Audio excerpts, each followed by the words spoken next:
It took me ages to understand this, so let me simplify water deprivation test for you. So normally your serum and urine osmolality is maintained by this system where the brain produces ADH that acts on the kidneys, which causes water resorption, and everything is chilling. Now in certain cases there might be polyuria, and these cases are number 1 primary polydipsia, number 2 nephrogenic diabetes insipidus or central diabetes insipidus. So what exactly is water deprivation test? You do not have any water for 12 hours, you don't smoke, no coffee on the day of the test.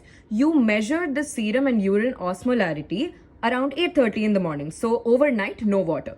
So when you deprive your body of water, in normal people, this mechanism acts and there is water resorption. People with primary polydipsia, their main problem is that they drink too much water, so the urine is less concentrated and that causes polyuria. But now, when you do your water deprivation test in them overnight, your ADH system is intact. So your water resorption is happening in the kidney overnight, and in the morning when you check, the urine is well concentrated. Its osmolarity is more than 600 or the serum osmolarity is less than 295 or 300.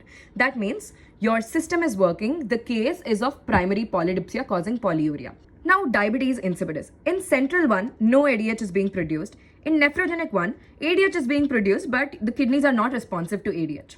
So when you do the water deprivation test in either of this entire system is not working. So in the morning, you will see that the urine is not concentrated. That means the urine osmolality is less than 600, unlike this one. Now, how do you differentiate between central and nephrogenic? Very simple. You give desmopressin. Desmopressin is nothing but ADH analog. When you give desmopressin in central, you're essentially treating the problem here. So then the urine osmolality raises by at least a 50% and it concentrates the urine. That means that you have central diabetes insipidus, and in nephrogenic what happens is, no matter how much desmopressin you give, it's not responsive to ADH. That means there's no change in the serum or urine osmolality. Graphically, you can represent it like this. Primary polydipsia, over time the ADH system is acting and urine is maximally concentrated. Central diabetes insipidus, you give desmopressin, urine is concentrated. But in nephrogenic, nothing has changed despite all your treatment. So yeah, that's it. Bye.